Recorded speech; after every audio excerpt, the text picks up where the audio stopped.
Welcome to Dad's Deals and Dumbbells, where the podcast of dad life meets business hustle and barbells. I'm Joe, the legal muscle of the duo. And I'm Dr. Mitch Quill, chiropractor dad, the guy who tells Joe when his lifting is wrong. Today we've got a special guest, Sal Gaddam. Did I say it right? Gaddam. Yeah. Nice, Absolutely. first time. Dad, Good Keller job, Williams, man. realtor, and one of the admins behind the Naperville Dad Network, a group of over 3,200 local dads in the Naperville area, recently featured on Fox 32 Chicago. So we're diving into building dad tribes, balancing real estate and family, maybe uncovering a myth or two about the housing market as it currently stands, and apparently going to talk a little bit about the roofing business too, getting started there. Yeah. So let's go ahead and get rolling here.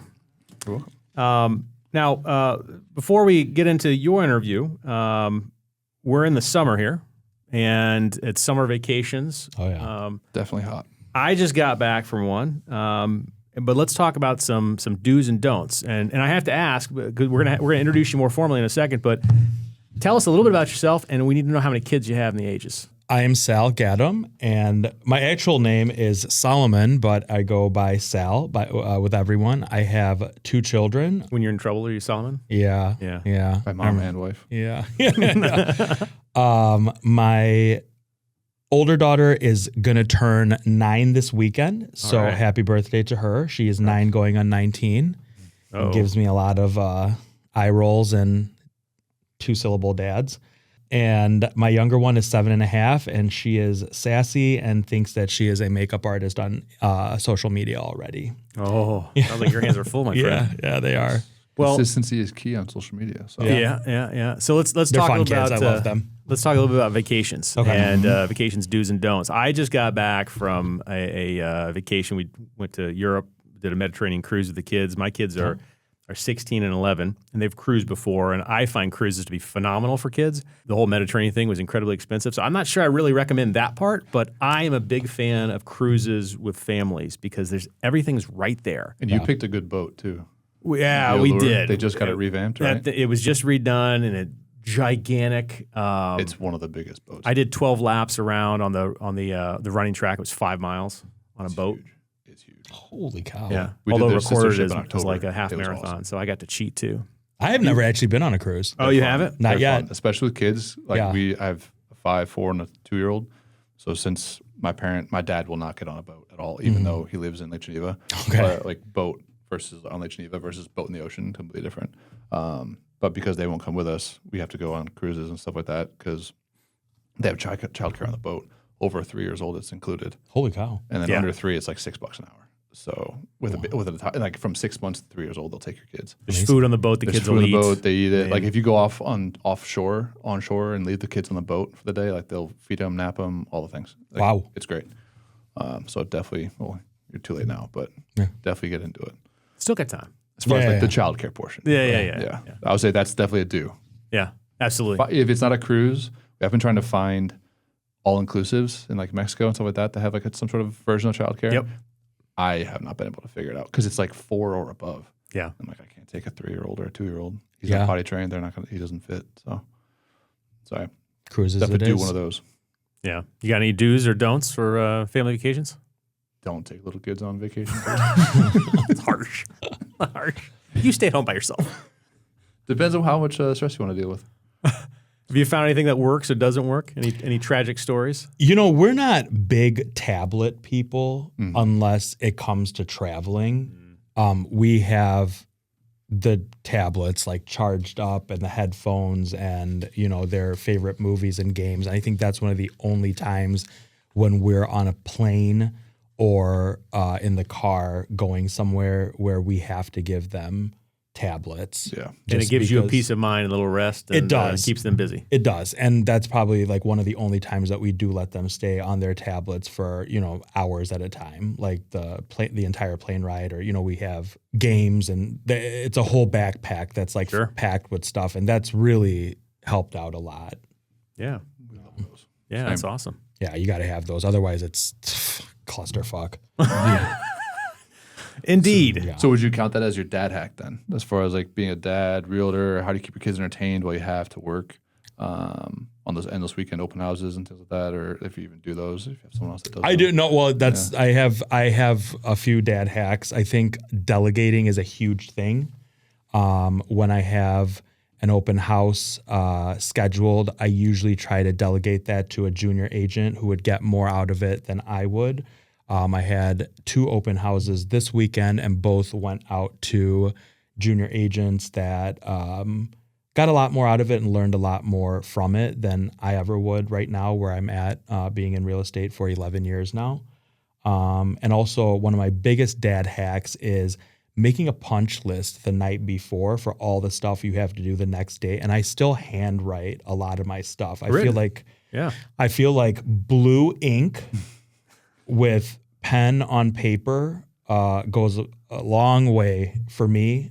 Some people are very, I'm going to write it in my phone or have some kind of app for it, but I'm still a pen and paper guy. There is some resources, like writing it down is better. But yeah. I don't listen to it. I make like the bullet point checklist on my notes app on my phone and just check it off as I go. So let's talk about some dad stats. Okay. And as a busy man with 2 businesses, and I want you to hit both your businesses as we talk about these things. But as such a busy man, you couldn't fill out our sheet in advance. Fuck. Didn't do your homework. Sorry, guys. But that's okay. It gives us a chance to ask you right on the spot. So you've already told us you got 3 kids. Yes, 2 sir. kids. 2 kids, yep. Maybe 3. You don't know about one. Yeah. Got 2 kids. That could be 1,000 out there. I don't know. let's not create a scandal today. Yeah. Where are you from? Chicago. Originally from Chicago. Born in Chicago. Grew up in St. Louis and moved back to a western suburb called Hillside when I was 9 years old, and been in the western suburbs ever since. Okay. Little stint in Rogers Park for Loyola for undergrad, and then right back to the suburbs of Chicago. We're the better team currently. The Cubs hat for today, so that's good. Oh, yeah. Huge Cubs fan. Good. I know you're a good man then. But yeah, family's a bunch of Cubs fans also. Very so important go Cubs. stuff. So let's talk about your occupation business. I know you have a couple different ones, so tell us about that. You mentioned real estate, Keller Williams. Yes. Agent for 11 years, you said? I have been an agent at Keller Williams for 9 years and then 2 years at another brokerage. And when my wife and I moved out to Naperville in 2016, I switched over to Keller Williams because the other location was really far away, and I was looking for more education and more opportunities and networking and stuff. So Keller Williams really has done great with that, and don't really want to go anywhere else. Fantastic Great. brokerage. Great. All right. And so when you're not doing real estate, but you're still doing business, what else do you do? As far as like hobbies or? No, you have another line of business, right? Yes. So as the real estate took off, and my clients were saying, hey, do you know a handyman for this or a plumber for that or a guy that does, X, Y, and Z, I would refer people out to people that I've just met in my life that do work and are in the trades. Sure. And then what ended up happening was I partnered with my buddy Chris, who's been in roofing and construction for 29 years now, and own a roofing and construction company with him. And I do a lot of the marketing, lead generation, paperwork side, and Chris and our sales guys are the ones that get on the roofs and look. I honestly would not know what to look for if I got on a roof. So if we hire a company and I see you up on the roof, there's a problem. 100%. I always say Chris is the brawn and I am the beauty. Okay. So right. I'm the beauty behind the computer doing spreadsheets and stuff. So yeah, it's a vertical integration from real estate. Everybody in real estate needs people to, finish their basements and change their bathrooms. And a Rolodex full of people that can help out the homeowner. Absolutely. I mean, usually, the way that it goes is your realtor's the guy that knows everyone. Yeah. Yeah. Well, it's funny you say that. One of our guests that we had on before is a realtor that I've used a couple times, and I actually reached out to him a couple days ago for some referrals on a project I have on one of my buildings. So yeah, they tend to know everybody when it comes to we run into everyone businesses, all day long. We go to networking events, or we go to mortgage funded parties and meet a plumber and a carpenter and a HVAC person, and it's just you end up just meeting everyone, and you know who gets the work done. Seasoned realtors, I guess I should say. Yeah, because there are a lot of people, especially when the real estate market things were just moving super fast, that kind of dipped their toe into it and didn't really know what they were doing. Yeah, and then of course things got harder and they quit. Yeah. I think a lot of those guys mean really well, but they watch a lot of TV and they think that real estate is going to be an easy job, like selling Sunset or any of these like shows on online. It's simple. You Yeah, watch they're like, this, oh, what? 30 minutes, they sell the house. You know? Yeah, For a $80 million commission. $80 million. yeah. It's not how real estate works. Not You gotta- bad. Not a bad commission. You can get it though, right? It's like 3 jobs in one. You wear a lot of different hats in real estate. Signature dad move. What are you best known for around the house? Oh boy. I don't know. I think Are you the grill man? Are you the guy that takes the trash out? I love grilling. I love smoking meats. I like running out to. Okay, so I actually enjoy going to Costco. You do? I You go do. by yourself? Yes. I do enjoy going to Costco. I will go to Costco for like sometimes just 2 or 3 things where everybody's like buying pallets of stuff. But I will literally run to Costco because I know there's like a sale on like chicken breast or something. So you love the deals that you get at Costco. Oh yeah. All right. Oh, So yeah. you're not going. I'm a specifically- deal guy. The deal specifically on meat. Have you gone to the business center yet? No, not And yet. like, I don't even know where it is. It's not in Bridgeview or something. There's a business center. There's a Didn't even business know center. this. So instead of buying like individual ribeyes, you can buy a log of ribeyes. Oh, yeah? Slice them up, stuff like that. Funny story Or get, like, for bigger briskets. COVID, what happened was that I ordered a pallet of toilet paper from Costco because I have the business account. Was this for personal consumption? No. Were you that guy? A truck There's another showed up business in my deal. driveway, backed in, and dropped off a pallet of toilet paper about 6 months before COVID hit. Really? So I put it all in the basement, and when there was the toilet paper shortage in 2020, I was the guy with all the fucking toilet paper. Should sound like $10 a roll. Yeah, it was amazing. But it's just I like buying. I guess in my family, I'm known as like the deals guy, right? Buying a bunch of laundry detergent and toilet paper in bulk. So you stockpile. Yeah, I'm a big All right. stockpiler. You need your own What's the HGTV coupon show. thing? Or, Extreme couponing? Yeah, Yeah, that's my what I was God. thinking. Yeah, You should just host love that. that. I love that Awesome. shit. Morning fuel. What do you drink to get the day going? Or what do you have? What's your morning fuel? You know what? Honestly, I'm trying to cut down on coffee. I do not drink energy drinks. I think they're very. I don't like the taste of them.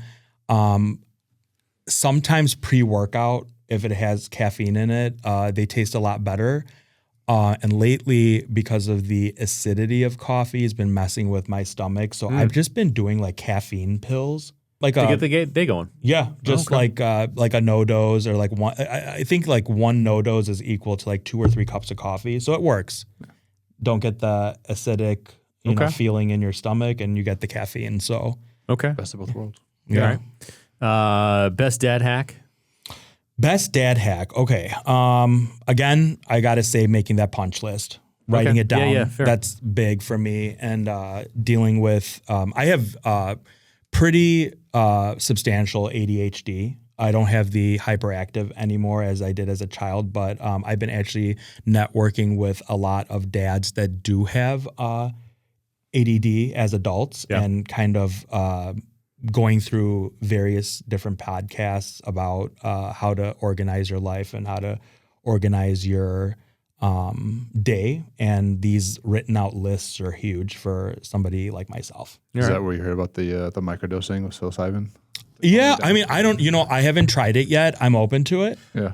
but I was supposed to go on some kind of a psilocybin trip and walk on the river walk with one of my dad friends, but he bailed. So if any of you guys want to just swallow a handful, The Naperville Riverwalk? yeah. If any of you guys want to swallow a handful of mushrooms and go to Don't, Caputo's and have the vegetables talk to us, Don't fall in and drown. That's all I can say. Yeah. don't fall into the Well, river. nowadays you're going to fall in and get like put in the foundation of something. Yeah. We're doing a bunch of stuff on the Riverwalk. Yeah. At Yeah. least I was down there yesterday. Yeah. The construction's done for the most part on that bridge. Oh, no, it's done. The bridge is done. It's yeah. wide open. Yeah, but and the nice. corner.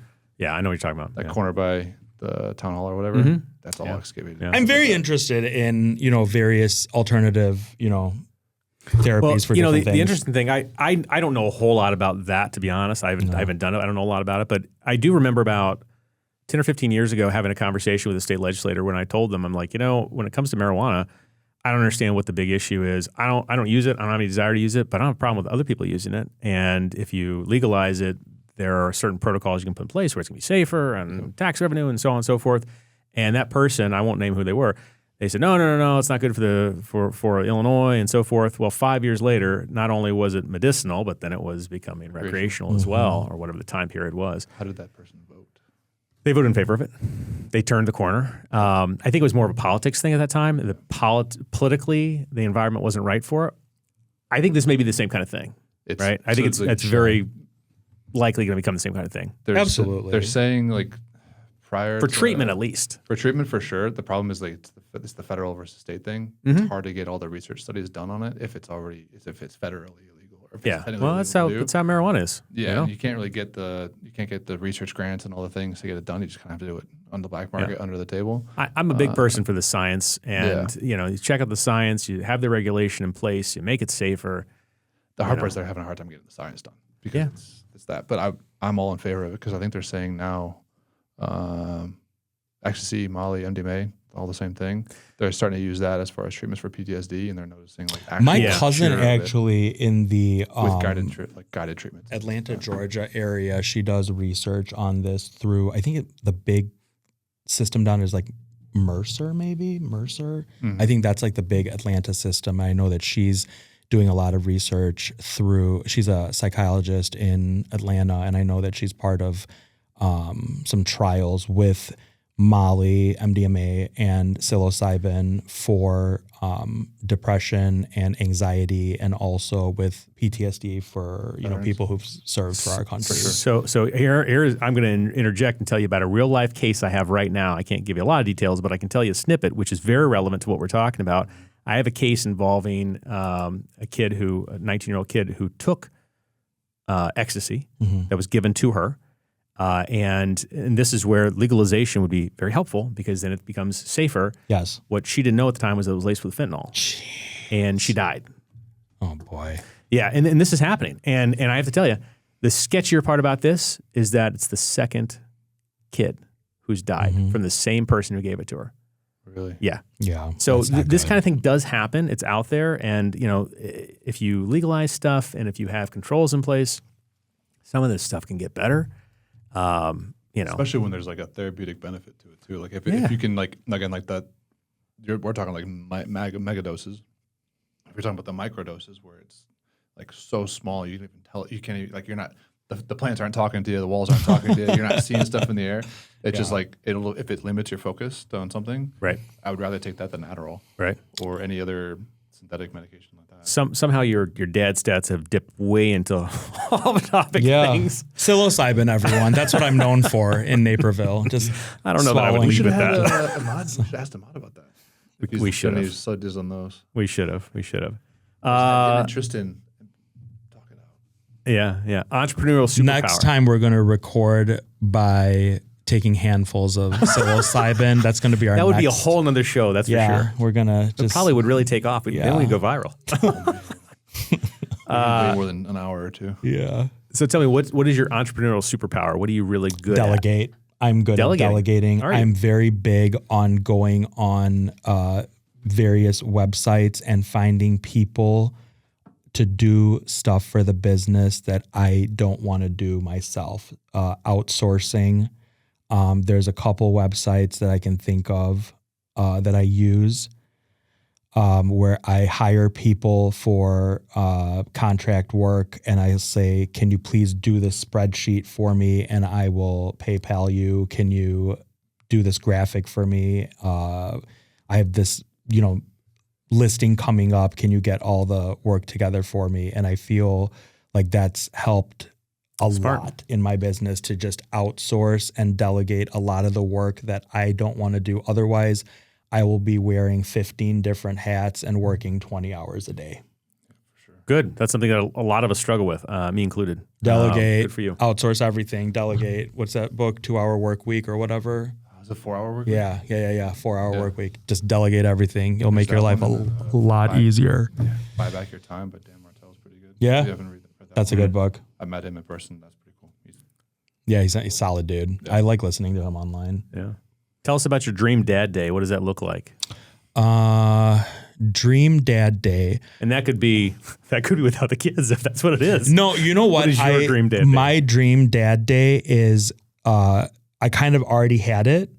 I took my kids to the Naperville Beach or Centennial Beach or whatever. I was there yesterday, yeah. And we just had the best day.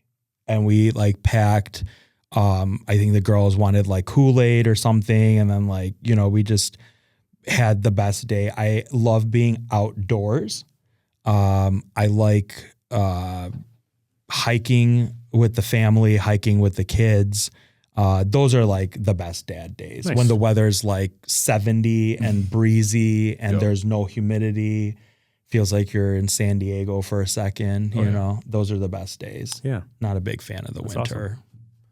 The wrong state. Yeah, I know. I'm not a big fan. I know. I'm like, we have I'm a like little winter here. I'm like born and raised like Midwest. And I'm like, I hate the fucking winter. Like every year I get like, I understand now like how my dad was. Like every year he'd always just be like, these winters, I can't, And now I'm like starting to become that like old crotchety man where I'm just like, God damn it, there's so much snow out there. And then like my mom or my wife or somebody will be like, we do live in Chicago still. Indeed. Happens every year. February, Indeed. I know. And then and the summers are so amazing that we always forget when we turn that corner, like, why is it getting so cold? And you're you like, get a couple weeks of fall that are December. really nice, and then it's all gone. February is probably my least favorite month because you're past the holidays and you're past, there's nothing good to look forward to other than like spring break and summer. Yeah. At that point. February, late January and February is not great. But again, dream dad day out there with the kids and family and just hanging out in good weather. Do you have a personal motto, something that kind of guides your mindset as a whole?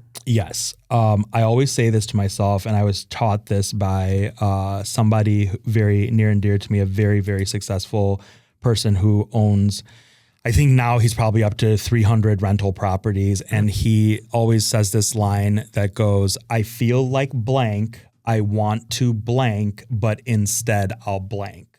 So what it means is I feel like, let's say crap, or I feel like, I feel not, great and I don't want to do it. I want to watch Netflix and, not do anything today, but instead I'll go out and do what I need to do now to get it done.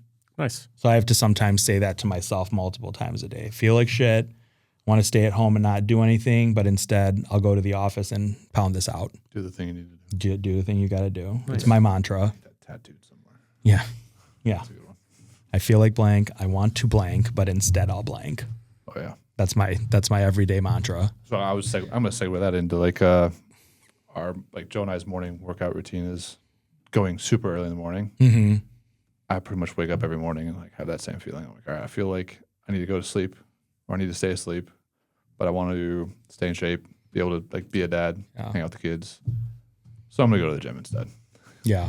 Every day. I squeezed a workout out 10 o'clock last night. Did you? Yeah, I had Good for to you. because I am not one of these morning workout people. Like I always get invited by a bunch of the dads from F3 to come do. That's Mitch. Is it? Are you an F3? Yeah. I was there So this morning. do you know Dean? I don't know any names. Oh, okay. If you say They all have if you names. say their Fake regular name, I name, know. I will not know. I don't who know they what are. his. I don't know what his. I fake literally name is. texted in my office today. I was like, "Hey, so and so from F3 is going to call. I don't know their name. I just know his nickname. His name's Donut Hole. Yeah, I know. I don't know." So like when we do them, they're like, there's some pretty raunchy ones, but then they're like, "All right, can we yell that at the grocery store? Can we yell that at Costco? Like probably not." Like, all right, let's change it up. Yeah. So like I remember like within the first week, someone yelled my nickname Barrel Roll, and I'm like, "Who's that?" And then I was like, "Oh, hey, what's up?" Yeah. So like it took me a while to get used to, but Yeah, they do it. knows. Yeah. But I get invited by him to ruck on Thursday mornings at like 4:30 or something. And honestly, I'm like, fuck. Dude, Have you I don't ever wanna done go. it though? Have you ever gotten up and worked out early? Because I feel better when I do it in the morning. I do also, but I do also. I used to lift at 5. I used to lift at 6 before. And it's I don't know if I can do it anymore. It's just brutal. It's brutal on you. In the summers, it's fine. But when it's like 5 degrees no, outside in January and you're like, oh, I have to go to the gym and lift and it's, 4:50 and dark. Yes. I'm like, and all right, you're I should like, be a- you're I like should be asleep scraping too. your windshield with like a credit card because you can't find your ice scraper. And you're like, yep, I love the gym so much. Yeah. I love mornings in January so Well, much. the worst are February because when we would do the F3 stuff, like it would be negative. Like I remember working out at like Yeah. negative 20. Outside. But I would only do the rucks because like I can just layer up and I'll be fine. Yeah. So once that started happening, like I'm going to Lifetime and lifting on those other days. I'll do a ruck on a Monday and Thursday. So I think I'm 48 pounds down since April. Oh, that's great. It's huge. No, March. Sorry, mid-March. So I'm down 48 pounds since March. Still like 10 pounds a month. Nice. Yeah, thank you. And when Dean was asking me to ruck, he was like, "Oh, don't worry, you can use the lowest weight, which is 30 pounds." And I was like, "Dean," this was months ago. I was like, "Dean, I'm gonna have a heart attack if you give me a 30-pound vest right now because I literally weigh without the vest right now what people are loading onto themselves, right?" So I tell him every week, I'm like, I'm so close to Should coming. I get down to like 40 pounds and then do it? I don't think I even need that much. I think I really, truly just need the stamina to put 30 pounds on and just walk for 45 minutes. It's not that hard. So I know it's not. I'm making excuses. You're definitely making it bigger in These your are all excuses. I'm going to tell you, you and I could probably compare notes. I'll do it off camera because I won't tell everything on camera. But as a person who I lost over 100. Wow, good job, man. But it's the funny thing is we talk about this now, and like I have a 40-pound vest that I put on and walk around, and I don't remember how I did it with an extra 100 pounds on me. I have no idea. Now, granted, I wasn't really exercising then hardly at all. Sometimes I look at I know what you're saying. pictures with my children, like when they were, years ago, and I was like 80 to like 90 pounds heavier than I am right now. I was like, how the fuck did I do this? Yeah. Like rear children and like carry them around and like run up the stairs with them and all that stuff, The first it's not 3-4 years of being a dad was probably the worst as far as like being in shape because like our kids are 15 months apart, then 22 months apart. Ours like, are like 16, yeah. As soon as one started sleeping through the night, we had another one. So like we didn't sleep for 4 or 5 years, like straight through the night ever. Yeah. Like I remember with our middle one, every 2 hours I'd have to wake her up. She would wake up and we have to give her a bottle or some sort. Yeah. It was rough. So Yeah. there I was no way remember I was that. working out at all throughout the day or finding the time or waking up at 5 a.m. And once my littlest started sleeping through the night, it was like game over. Like perfect timing. Someone mentioned F3 to me. I was like, I'm used to working out at 5 a.m. for football and things like that in college. I have no problem doing that. It was easy just to kind of roll into that. That's awesome. Yeah, I got to try this after. All right, fuck. I'll come out. I'll come I don't out. go to it. But I'll just keep. We ran into each other. He was like, hey, Mitch, yeah. on Thursday. Like, work harder, Mitch. No, everybody's in a different position, whether you've got newborns at home and you can't find time to sleep, let alone work out, or, you're getting back into things. Everybody's in a kind of a different position in terms of health-wise and time-wise. I think the most critical thing, we've talked about this several times on the show, is doing something that works for you, works for your schedule, and finding a way to do it. Finding an excuse to do it, not an excuse not to do it. Whatever that is, and for some people that might just be getting off the couch and walk around the block a couple times. Yeah. For you and I, as we've been doing this, not having a morning workout is almost not an option. Yeah. It feels weird. It does. And then I don't do it and I'm like, shit. Yeah, I'm like the whole day goes to crap. I can't get in my morning routine at all. Anyway, we're about to butt up against our time here on the camera, so we're going to hit reset and we'll be right back. It's that one, yeah. You can just let the other one roll. So just hit it again. I didn't even silence this. Sorry, guys. Is it going good so far? I don't know. Yes. Yeah, you're doing just fine. Feels comfortable, right? It's easy. Good. Yeah. So rolling right into it. What do you want to talk about next? We're going to do real. We're going to do entrepreneur. Let's we did talk fitness. We got fatherhood. Let's jump. Actually, I want to talk for a minute about the social media. I want to say phenomenon. I have to say phenomenon because you got media attention from local news. When I say local news, we're talking about Chicago news. I mean, we're not talking about local channel, public access TV. So tell us about that. Chad Vargo, who started the group in 2017, is also a Naperville Dad. Great guy. And the group is? Naperville Dad's Network. On Facebook. Okay. If you're in the area, please join. You'll find us on Facebook groups. And Chad texted me at 6 p.m. on Friday and said, hey, they want to do a show with us on Monday morning. And I was like, you're joking. And he said, no. So we had another dad who does graphic design on the thing. I texted him. I said, how fast can you make 2 T-shirts that say Naperville Dad Network on them? And he said, I can have it to you by Sunday.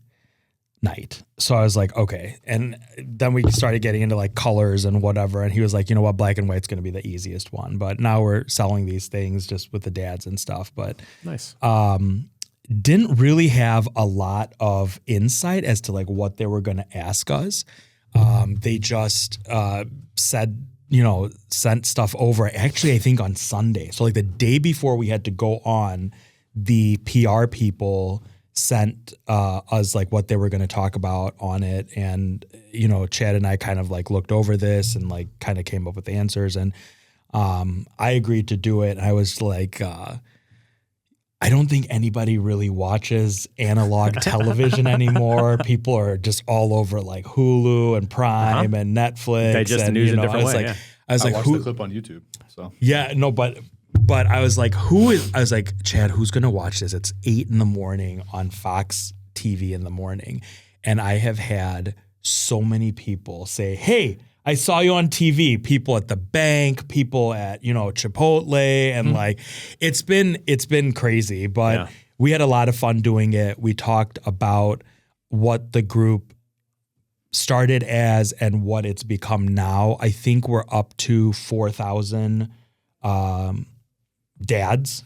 We talk about everything from who's the best plumber out there. We have a, leak in the basement. And then we also talk about, I do men's mental health quarterly, which is something that's very important to me, just to check in with all the dads in the area. We all live very high stress lives. We all have, children and wives and have to hold it down for the family. And a lot of the times our significant others are working and, it's just, we live now in 2025, just very high stress lives. And it's always good to check in with the men. I think men suffer mental health in silence. I don't think we talk about it a ton, but Chad and I have said if there's ever a problem with any of the guys in our group, we'll get them the help that they need. And there's, guys in our group that are, therapists and counselors. There's a couple guys that own psychology centers. I think there's a couple psychologists in there, and there's always an outlet for the dads in the group. If they're ever going through anything anonymous, I always tell them, just DM me and I'll get you to the right place. You don't need to talk about this in person. You don't even need to tell me what you're going through. Just say that you need help and we'll get it there. So the group itself, everything from referrals to really kind of looking after fellow dads. Yeah. It sounds like. Absolutely. Yeah. Just scrolling through it. Yeah, they're like, oh, we're like Little League tryouts are coming through here. One of them, hey, who can redo my chimney here? A lot of stuff with families, a lot of stuff with like home repair, just anything that's dad related. And just to let everybody in this area know that they're not alone. And we've had dads join from, it says Naperville Dad Network, but it's Aurora, Plainfield, Bolingbrook, Woodridge, Lisle, Naperville, all over this area. I think we got a couple scragglers from Downers Grove, but you guys can start your own group. No, I'm just kidding. It's just a little crow hop from the highway. So Yeah. that works. Yeah. No. I don't even know how I found it. Yeah, I found it separate from you. Yeah. I found it maybe a year or two ago, something like that. I don't remember how I stumbled across it. And then I happened to see you were a group member, and then I saw you guys were on. And yeah, no, it's an interesting thing because there's a lot of stuff for moms that's out there. My wife actually has a Bolingbrook Moms Facebook group. I heard those are brutal. Mom's group. They can be brutal. Yeah, they can be. We're not like that. Hers doesn't tend to be like that, but I see a lot of PTA groups and a lot of the Naperville Moms one's pretty nice. Yeah, and like next door can I've get heard. really incredibly ugly. I love Nextdoor. There's so much crazy shit that For the happens. drama. Oh, 100%. I love reading it. Who needs Netflix when you just pull up the Nextdoor app? But here's the funny thing is about a week or two ago, I don't remember what it was, but somebody had posted something pretty nasty about somebody else, kind of just a nasty comment in response to something that was a question or what have you. And it was way over the line. Where was this? in your group. Yes. And I think you killed it off right away and banned the guy right away. Yeah, we throw stuff like that out. There's no negativity in that group at all. If anybody talks about anybody's family or wives or children, they're out. Yeah. Well, and I think that is a wonderful thing. A lot of the Facebook groups that are out there are not monitored at all, and it's kind of everything goes. And I'm all a big fan of free speech, but there are certain environments that there's no value that's being added to it. No. And that guy was adding zero value whatsoever. So straight keyboard kudos to you. 100%. The screenshots, the receipts on it were insane. Yeah. Yeah. It really, Chad, what's the point here? Chad and I got rid of him in like seconds. Yeah. Well, it's for the benefit of the whole group. So anyway, so kudos to you on that. So nice, thriving group, and it got a good purpose behind it. So fantastic. Yeah. Is there any way you guys promote it more or curate it more, or we're working on that right now. It's word of mouth right now. We're starting to get T-shirts. I want to get some QR codes going. I just want more dads from the area to join, just in case they're going through something that they don't have to suffer in silence, or have a sounding board with a bunch of other men to throw their ideas out there and not have them killed, or, just like a place where people can talk freely, and a place where dads can come and say, hey, I'm having trouble with my 9-year-old son or 13-year-old daughter. And do you guys have any tips to like what we, we just had a recent post probably about a month ago where a dad said, I think his daughter was getting bullied at school. And he was like, I don't know what to do. And I think a lot of the dads chimed in who possibly had gone through something like that before with their child and said, well, what you need to do is A, B, C, D, E, like document it, make sure you're speaking to the principals and superintendents and stuff. And like, I don't know. I don't remember offhand like what the advice was, but I just remember it being sound advice. And it's nice that that guy was able to do that. Had this group not been created, who knows what he would have learned or gotten or learned to apply. Yeah, that's great. Yeah, it's a great place to just talk. Sometimes men just need to talk, and I'm big on that in the group. Also, I bring a lot of asinine comments to the group too, like a lot of humor and a lot of. Those are always necessary, in my opinion. Yeah, I post some funny stuff, and I go back and forth with other realtors I know in the area. Just funny stuff. Playful banter, and then you guys are doing quarterly. You guys do quarterly meetups. We do quarterly meetups. As anybody can come that's in the group. If you heard about the group and want to come, just come and join us. Usually announce like where it's going to be. We've done smaller stuff. We got to find time to do it. I mean, a lot of stuff. A lot of times everybody's kids have some activity Monday through Sunday. So it's if you can make it for 15 minutes, if you make it for 3 hours, like just come and stop by and say hey. But yeah, it's just we got to find the time to do it because it's hard to get everybody together all at once. Have you guys gone to? I know you guys are doing Freedom Brothers Pizza. Have you guys gone to Bubble House Brewery and? I don't know. Bubble House. Bubble House, good stuff. He's an FD guy, but his nickname's NA. But his beer is really good. Okay, so check that out. Yeah, we're always open for places to meet up at. We did I think we did a Bears game one year. That was pretty fun. Where we all met up at a bar off of Washington. This was like 4 years ago, maybe, and that was a lot of fun. I mean, we didn't have a ton of dads show up, but it was like right during Christmas shopping season. So like, just whoever can come can come. It's always a good time. Yeah, and quality over quantity. Yeah, absolutely. Well, as we're talking about dad stuff, I want to kind of go out of order here, and let's talk about going from being public dad and helping keep dads together to fatherhood for you. Yeah. So how do you balance, and we're going to talk some more about the business stuff in a minute, but how do you balance the business and then being a parent to two young ladies? Oh, I think that's tough. What are your keys to success? Or failure at times. Failure a lot. I think just I mean, as you guys both know, having kids, this doesn't come with an instruction manual. There's no YouTube video that you can watch that says, this is what you got to do, to be a perfect dad. I think a lot of it is trial and error. I think a lot of it is giving yourself grace just to say, you know what? My personal rule is if I have not gone to the ER that day, nor have my children not been decapitated, I'm a great fucking dad that day. Yeah. My children stayed out of the ER. They both have their heads and all their limbs. So set your expectations so they're achievable. We're golden. We're golden.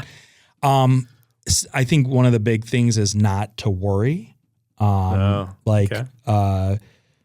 know. A lot of people, my wife and I have done non-helicopter parenting. We let them get dirty. They go out and play, even when they're 3 years old, they're playing out in the mud kitchen. They're playing in the backyard. Like kids got to get in the dirt and they got to have a lot of fun. And I think that's a big thing. We always said, go and read a book. Or, I'm not a big like TV person. Just they have a lot of friends. And the beautiful thing about this area is that kids still, ride their bikes and have friends down the street, and they're not, stuck on a screen or whatever, or hopefully they're not. But I think the big thing about parenting for me is just not helicoptering over my children and balancing my fears of parenting just to say they're okay. The kids are good. They're healthy. They're doing, fun stuff. And I don't need to micromanage every single fucking thing in their life. I think that's big. And I think that's how I balance business with being a dad or just life in general. Well, so I was going to ask you, do you have any, because realtors don't get a salary, right? Yeah. So your success is largely dependent on yourself as an entrepreneur. Yes. I presume the roofing business is the same kind of thing. If you're not selling roofs, if you're not getting business coming in, you're not making money. So as an entrepreneur, because that's what you are, how do you balance being a parent with the stress of being an entrepreneur where you have to kill to eat? Yeah. Oh, yeah. I think there's been times where stuff has been thin, I think a lot of people have felt this, especially during, COVID and after, as the economy started to kind of like rebuilding itself. And, in real estate, we just had a couple of years ago, a huge hike in interest rates. And that's kind of, slowed business down and stuff. And I think you just have to pivot. I think pivoting is huge when you're trying to balance business with being a dad and being successful in like what you do. You have to constantly keep reinventing yourself and reinventing your thought processes as to how can I do better, and how can I reinvent what I need to do to be more successful for my family, for my children. Yeah, it's tough, especially when a lot of jobs are like commission only, and there's not a steady stream of salary or income coming in. You just have to keep changing with the times. The interest rates went up and we had to pivot with that. The interest rates came down. We had to pivot with that. COVID, pivot. Yeah. Just constantly keep reinventing yourself. You ever feel like a basketball player? Right. Just pivoting all over the place. Yeah. I would say from 2019 to 2024, there was a lot of pivoting for a lot of industries. Oh yeah. Yeah. Well, and as we pivot, since you're talking about the real estate, let's talk a little bit about that. I pulled a few stats before you came in today, just about real estate in particular. And it's funny that you mentioned the interest rates. So the stats that I pulled, whether or not they're 100% accurate, it comes from the Times, AP News. They're saying 30-year fixed rate is hovering around 6.75%. Yeah. Is that what you're saying? I would say anywhere from 6.75 to 7. So in 2006, when I built our first house here in Bolingbrook, our interest rate on a 30-year fix was 7.5%. Yes, sir. Yeah. So it's funny because I hear people complain about the interest rates. And the mortgage rate I have on my house since we refinanced in 2020, it's fantastic, right? I can't get the same kind of rate. Can't even get close to it. Can't get half of it or double it. But if you really look at the big picture of things, interest rates are not that terrible. No. They're difficult for people. I think the biggest thing that I have seen, it's a complaint I hear from people who are 10, 15 years younger than me, and I understand it. Shut up. Just shut up, Mitch. Don't say anything. Mitch and I are from different generations. I probably have a good perspective. Yeah. Anyway, so one of the things that I keep hearing from people, and I do understand it, is the price point, the entry point is unattainable for a lot of people. This is what I'm hearing for entry level homes. When my wife and I moved in 2006, part of the reason we moved at that point, and we literally bought at the peak month of the market before it crashed. Yeah. And we sold 10 years later. We lost $110,000 on our house when we sold. However, that's in the past and what have you. The big difference is that same house that we bought back in 2006 now is selling for $100,000 more than we bought it for originally. Sure. $200,000 more than I sold it for. Yeah. So I am hearing that complaint, and I get it. Yeah. Do you have a lot of home buyers who are younger, who are in their 20s or early 30s? Yeah, I do. I think that for the past couple years, they have been in a holding pattern, and I see now in 2025 that they are saying, you know what, even though the interest rates are higher than what than 2020 or something. We're going to buy it, and when the interest rate drops, we're going to refi. And if you look historically from 1980 to 2024, interest rates in 1982 and 83 were 12, 13, 14%. Right. And I think they peaked in 83 at like 14% interest rate. And then it went up and down. Right. But I think many people who bought a home in 2021 when interest rates were 2, 3, 4%, incredibly lucky, but they were paying, $20,000, $30,000, $50,000 over asking. So you kind of have to pick your battle, right? If your interest rate is high, the home price may not be as high as if the interest rate was 2%. Mm-hmm. And everyone's trying to outbid each other. Everybody's outbidding. Because I sold a home in Bolingbrook actually in 2021 for $85,000 over asking. Wow. And it was right, it was one of these homes that had the Bolingbrook taxes, but went to Naperville schools. Yeah. And the first open house, I had to have 4 or 5 reinforcements with other agents there because the line was around the block to get in. And it was... That was an inventory issue at the time? No, it was just the interest rates were like 2-3%. And people saw Naperville schools, Bolingbrook prices and interest, and they swarmed. And the house actually sold for $85,000 over asking. But now the interest rates are slightly higher. Home prices are not, $60,000, $70,000 over asking. Can you still get into a decent house? Yes. Are they more expensive than 5, 6, 7 years ago? Right. Yes, they are. But I mean, that's just inflation. That's just how the world works, right? That I think they say every year a home goes up in value by 2.9 to 3.2%. So, you might be buying a home today that costs $450,000 and, you can say, oh, well, I could have bought this house 10 years ago for $350,000. But okay, get a fucking time machine and go back in time. You can't take a time machine, but then you have to also look at the people that bought their homes in 1985. Right. For that same home, let's say in 1985, for $150,000. Yeah. Right. Like who's like lucky here, right? It's all market. It's all going to go up. You're going to have your upswings. It seems like an incredibly nuanced situation. Or like if you look at it within the past 5 years, it's a shit deal. But if you look at it from 1980, we got a pretty good deal on interest. I've had patients where my first mortgage was at 18% in the 70s or whatever, and that would be astronomical now. But they bought it for $80,000. Yeah, and that was back when you could maybe have a 1-income household, maybe 2. Yeah, and it's a completely different time.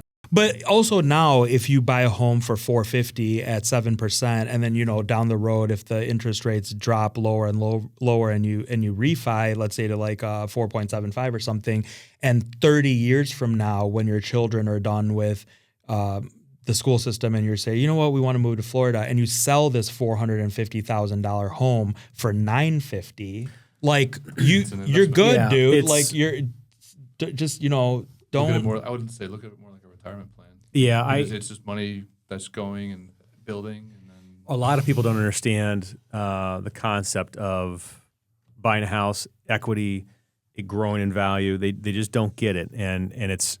I think a lot of it is not learned at home these days in terms of generational wealth or what have you. And the home is what most people have as their biggest investment, right? Mm-hmm. Or at least the biggest asset. I don't really call it an investment because you're putting money into it and you're living in it. It's a little different.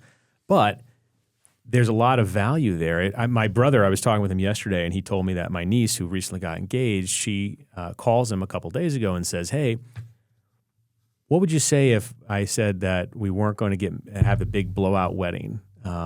The money that you were going to put into it, would you consider giving us that so that we can buy a house? Mm-hmm. And he's like, hell yes, I will. Yeah. Absolutely. Yeah. Brilliant financial move. We'll have a barbecue in the back. Yeah. I mean, have a little party, get some pizzas and some beer, keep it simple. But that kind of a move is something a lot of people won't do. But in terms of value, I mean, my wife and I had a great wedding. I can tell you almost exactly what we spent out of pocket for it. And now it probably would be easily twice that amount. And we could do it, and it was fine. It was a strain for us, but we were okay with it. I don't understand the concept of people going into debt for weddings. But for like a house, you're living there. There's tax benefits. It's going to go up in value. You're building equity. There's all sorts of things there.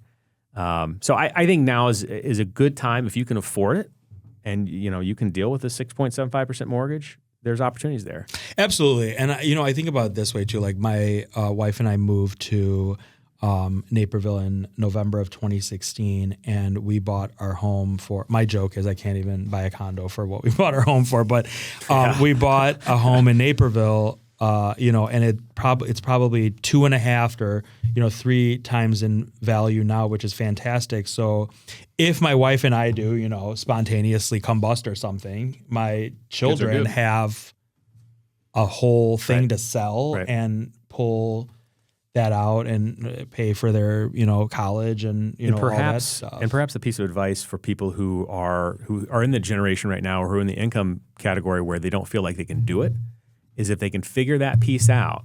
And I'm a big proponent for not biting off more than you can chew. Yeah. Oh, yeah. But if you can figure that piece out and start building that wealth now, that decision is going to pay off years down the road. Absolutely. Real estate is one of the most sound investments that you can make in your life, as long as you keep up with the payments and pay it off and take advantage of every single thing that it does for you. The tax write-off, all that stuff. Like it's amazing. Too. Yeah. And maintain it. Just like an investment too. You could buy low and then sell low. Well, the other piece of this is, I think when people buy, people give themselves way too much credit for what they think that they know when they're not a professional and they don't understand it. Having a realtor who's experienced, having professionals in your corner who can guide you on those things that they do for a living, there's a lot of value to that. Yeah, thank you. There just is. So anyway, let's jump to your other line of business. And construction. You clearly saw an opportunity here based upon your first line of business. I love it. And did this conversation start off with you and your wife, or did you start off with you and your friend? No, it started with me and my friend. Okay. And so then I bring all types of dumbass ideas. I want to put more on my plate. I see an opportunity to make some more money. Yeah. I said, you know what? I just have so many hours during the week that I'm not doing anything with 2 kids and, 2 kids under 5. So basically what happened was my buddy, a really good friend of mine, has owned and operated a roofing company for almost 30 years now. And we were at the wind down of both of our seasons, which was like, end of November, gets too cold to throw a roof on. And, real estate's kind of getting into a little bit of a lull with the holiday season. So we went out for wings and beer and just hanging out. And I said, I got to do marketing and Facebook ads and Instagram ads and, a bunch of stuff for my real estate. And he has been I mean, just amazing word of mouth business, right? He's in the western suburbs, and people have always, anything to do with exterior, roof, siding, gutters, windows, call Chris. So for the past 30 years, he's been word of mouth. And so we're talking about the stuff that I have to do for my real estate business. He's like, hey, can you do some of this stuff for my roofing stuff? I want to see what it would do if there was a internet presence and stuff. And I was like, all right, cool. What's your web page? He's like, I don't have a web page. I was like, you got to have a web page. It's how long ago was this? 2022, 23. And dude didn't have a website. No, just word of mouth. In 2022. Yeah. Just word of mouth. No Yelp reviews, none of this stuff. It sounds to me, I don't want to put words in your mouth, but it sounds to me like he saw you and he knew that you had the business acumen to do certain things that he didn't do. Correct. He's really good as a roofer. Yeah. He sees Fantastic the opportunity for you So in he the business end of delegated it things. to you. Yeah. I got delegated. Right. Right. And it sounds like it was a good match. Fantastic match. So we're just bullshitting over beer and wings. And he said, can you do some of this stuff for me? I said, yeah, of course, dude.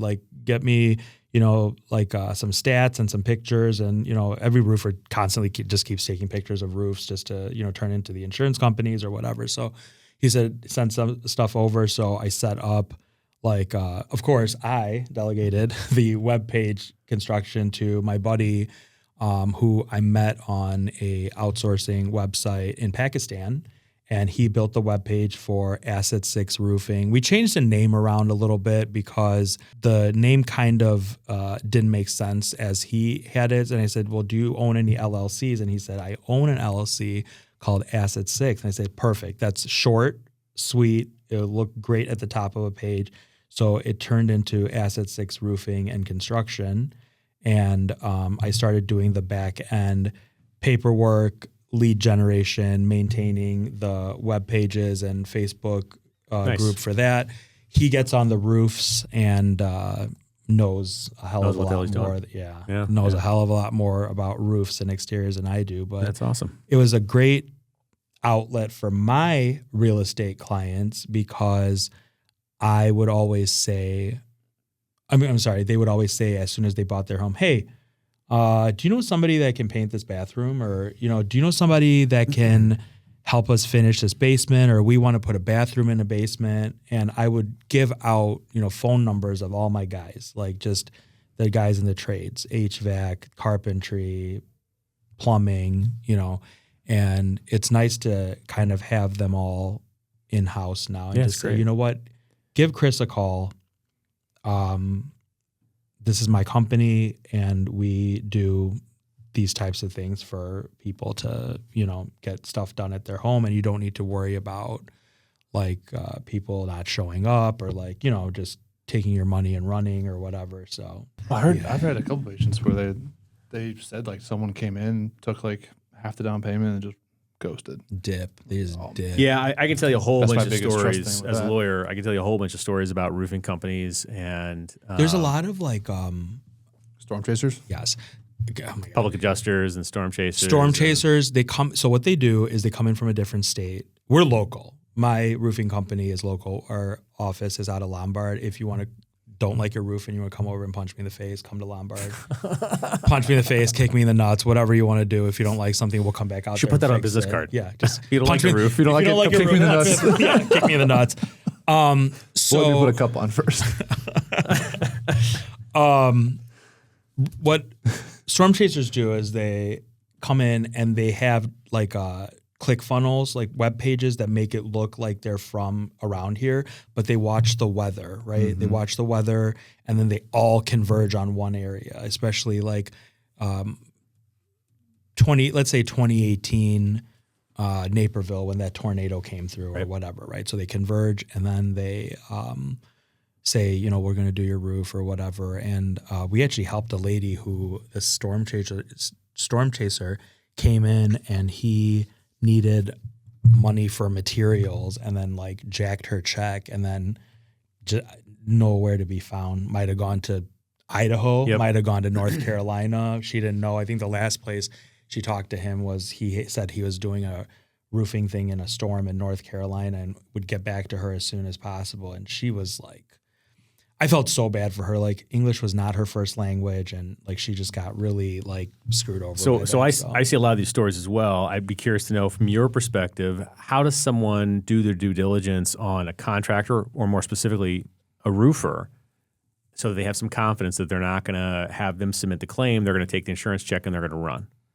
What do you encourage people to do other than use your company? I mean, I would say check out their office. If they have a business card with an office there, go to the office and make sure that it looks like a roofing company. And, you might run into an employee there. We have our awards and our names and business cards and stuff at the office too. So like you can check that. And there's a lot of roofers that don't have offices at all. That's okay. But you gotta, I don't disagree with you. Having a brick and mortar office does add another layer of credibility. Yes, validity for sure. Because a lot of the ones I've seen that have gone bad don't have that. Go to CyberDrive on the Illinois website. Look up their business License number. Yeah, look up their page. Look up their license number. Make sure names match up. Yep. Make sure you call that person and say, "Hey, what is your first and last name? I want to just check a couple things." Word of mouth stuff. Google reviews has been really good for that. Yelp reviews are really big. Sometimes you might find a friend or someone that has used this company before. So you can say, hey, I just got somebody from ABC Roofing that came, or whatever, Acme Roofing that came over and said they would do my roof. Are they a legit company? I saw here that you guys had your roof done by them. Yeah, and on your point on the CyberDrive, so the Illinois Secretary of State, that's their website, and you can look up any business's license to do business in the state of Illinois, whether it's an LLC or an S corporation. You can also see when they were incorporated. Mm-hmm. And if it's been around for 20 years, it's generally a pretty good sign. Yeah. Yep. If they just started up last month, doesn't mean they can't do it. There's just lack of history there. Ask and around. so, yeah, I think a combination of things, the Google reviews, the checking up on the business, seeing if it's the actual owner. I will tell you, I had a small job I was having done at my office, and the guy who quoted me the job literally said to me, well, I can do it separate from the business and just in my own name. And I had him do a project for me like that, and it was fine. And then I had him do another project for me, and he took my deposit, and he couldn't do the work. Sure. And it was on me. I knew better than that, but it wasn't a huge job. There are ways to check up on these people, and you need to do it. Absolutely. But it also helps when you get a personal referral from someone who's been using people in the local area for a long time. Yeah, absolutely. Word of mouth is huge. And that's how Chris built his business, honest business through word of mouth for, 28 years before I stepped in and messed everything up with a web No page. web page? No web page, no Yelp 2022? review, no Google, no I still see that occasionally. no Facebook business page. I had to create that too. Well, because we took over our office in 2019 when we were like looking at offices to purchase and take over. Like there were some old chiropractors for like 40 years that had no website, no Google stuff. And I'm like, how am I supposed to acquire that and step in and keep it rolling when there's no presence at all, or if everything's attached to him as the doctor, and I'm supposed to step in and be him? Like there's no transfer of that. I'm like, it's worth there's no worth to it. Like I'm basically just starting off fresh anyways. But that's crazy. Yeah. I never thought about that. So I keep getting surprised. What do you enjoy more? Which line of business? Oh, yeah, good question. Oh. No, yeah. We can cut this. Yeah. Well, I asked this. I'll tell you why I asked this. Because my main line of business is as a lawyer, but then I've got these investment properties and other stuff, and I'm Where are on your the board of investment directors. properties at? I've got We two. can cut this out. I don't No, I've got two in Plainfield. I've got one. I just finally took over from the renter who was the old owner, and now I've got to renovate it, and which is going to be a whole other story. And You put a raven there? no, apparently there's when the keys were being handed over to me by the tenant who had been there for 30 years, the guy says to me, he says, "Oh, by the way, they've been having a rave on the property next door nice. once a week for the past couple weeks." I'm Okay. like, what? What are you talking about? He's like, I know, I was there last week. So anyway, yeah. a great So it's something to sort out. So I've got a couple commercial properties, small commercial properties, and I've got another deal. Hopefully, fingers crossed, I'll be wrapping up in Chicago, where I'm an investor in a flip that's going on there. Okay. That's a whole other story about. Chicago's fun, isn't it? It's been an adventure. It's been an adventure. Yeah. Yeah. So And then my third job is I'm on the board of directors for a small community bank. So I have 3 different hats that I wear. Every so often, my wife and I will have this conversation. She's like, "Oh, I think you should stop practicing law and you should do this other stuff full time." And I'm like, "Well, the practicing law part actually brings in more money." Yeah. So, that would be a bad business. There's aspects of both that I enjoy a lot. I enjoy mixing the two businesses because when I know that you have overlap that literally tons of overlap. Yeah. But I enjoy real estate. So I own a portfolio of real estate rentals in the south side of Chicago, and that's always fun. It's a challenge every week with something new. Because you're managing them as well. So when a toilet breaks, clogs, all of a sudden you have a burst pipe, that's you? Yeah. I mean, I'm not going out there and changing it. No. But you're taking the call and you're calling the vendor to go out there and take care of it for you. Yeah. So real estate is just so vast and it has so many different facets of like property management, investment, diversifying portfolios, rental properties, regular buying and selling of residential properties, regular buying and selling of commercial properties. It's just like so vast. And I like every aspect of it. But with residential real estate, I love the overlap that we can provide for my real estate clients with our roofing and construction business. That's always fun to do. Anytime that we can add value to somebody's home through a basement finish or a bathroom finish or a kitchen redo, that's always fun. So I can't really answer that question. I think I like both, equally, but I think real estate is just much more vast. There's lots of different ways to invest in real estate. It's a massive scope for sure. Do you ever do the renovations for clients that are trying to sell, or is it always someone that buys? No, clients that sell too, like exit, like, hey, like I'll go in to a property and I'll say, listen, like your walls are a little, you got to change the color, or like if you want this to sell for top dollar, you can't have this specific color of a wall. Get rid of the wallpaper. Yeah. Actually, wallpaper's made a comeback. Yeah, right? Yeah. We redid our bathroom. My wife's like, I don't want wallpaper. I was like, no, we're not doing that. Do you know how to put in wallpaper? No. It is the most horrendous thing. No. That's what you outsource that. You delegate that one? Yes. It's we delegated it out too. I'm like, I'm not painting. I can do it, but I'm not doing that. Putting on wallpaper is like, I don't know if it's like a dying art, but like there's a very few people that do it really well. It's very hard and you really have to, especially if you have like a lot of patterns in it, you got to match that stuff up. But I imagine it's like putting like a wrap on a car where they have that little credit card thing, like spray it down. No, but like if you have like flowers and stuff, like you have to like you have to like match the flowers up, and then you have this like glue stuff, and then if you like put the glue, like if the wallpaper like shifts while you're putting the glue on, then it like fucks the flower up. So then you have to like pull it off and it's tedious, and you have to like slice it. I've seen it done before. Never will I ever attempt to do it, but it seems the professionals do it. Yeah, stay in your lane. Yeah, stay in your lane. That's a great dad hack. Yeah. If you want to talk about dad hacks, stay in your lane, right? Yeah. Yeah. I'm definitely doing that with my kids. I'm not telling them some things. Nope. Yeah. I can't tell my daughters how to do some certain things. I'm a guy. A lot of stuff with my daughters. I'm just like, talk to your mom. I have no idea. Talk to your mom. Nope. I have no idea what that means. Don't ask me questions like that. Just talk to your mom. Not at all. Jeez. Any other words of wisdom from the dad front, from the business front, or from the health front for that matter?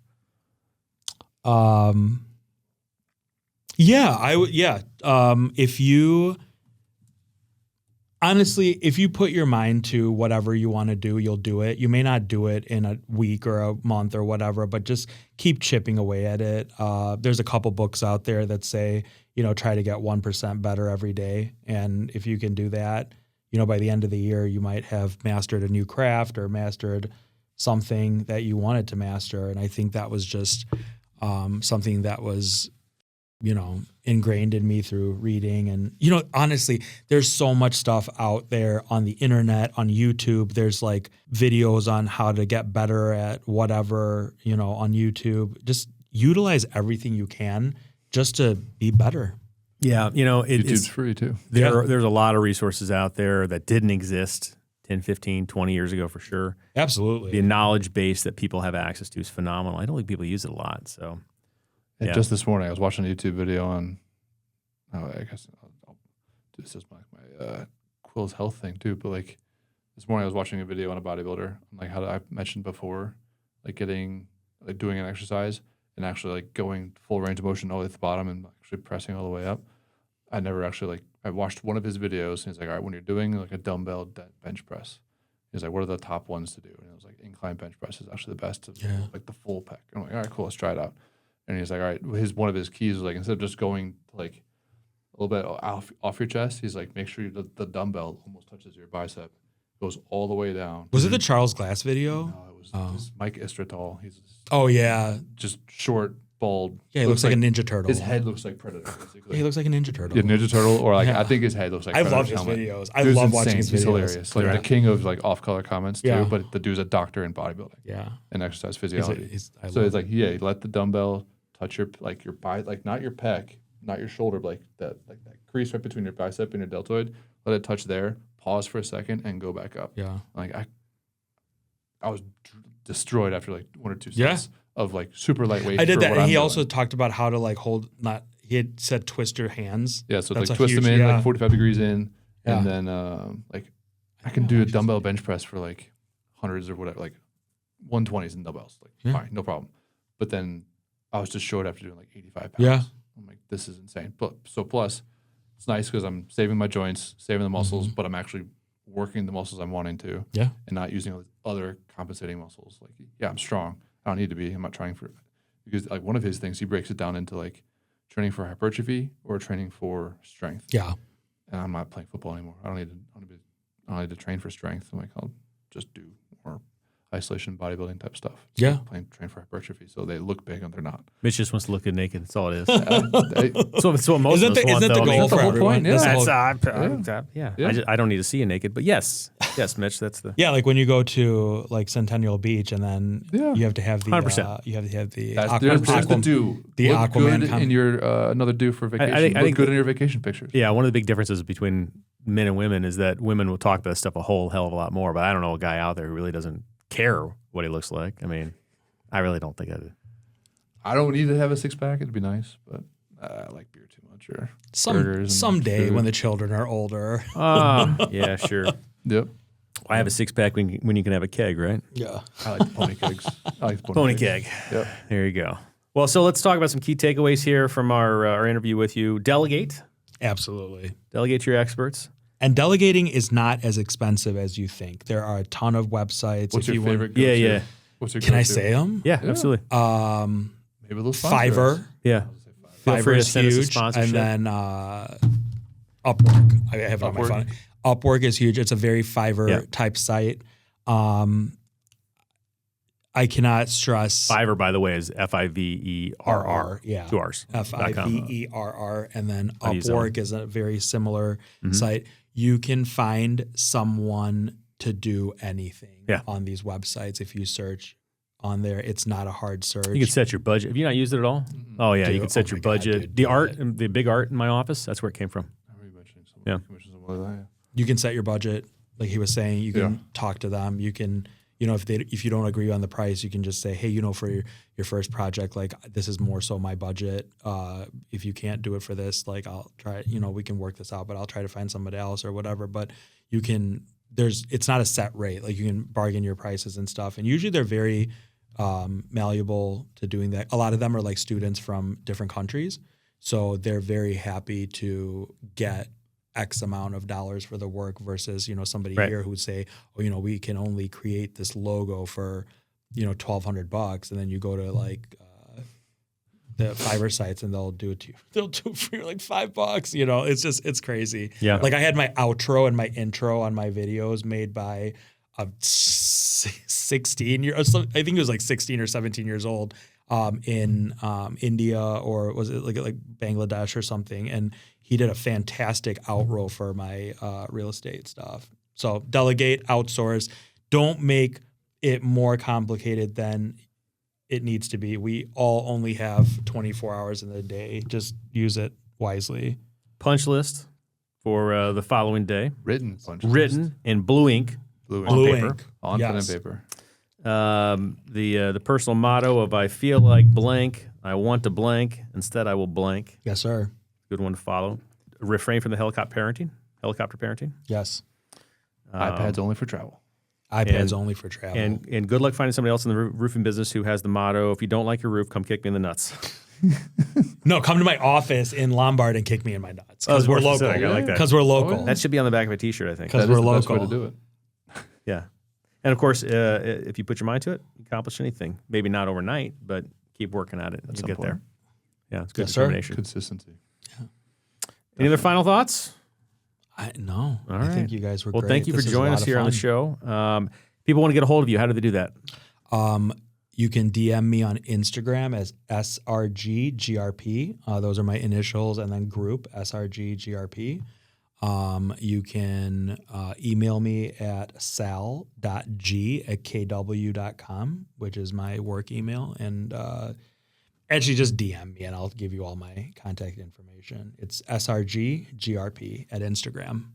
And of course, the Facebook group that you run, that is Naperville Dad's Network. Dad's Network. Awesome group. Join it if you're close by here and you're a dad and going through stuff, or just want to meet more dads, and come get delicious pizza on August 6th at Freedom Brothers. Come and join us.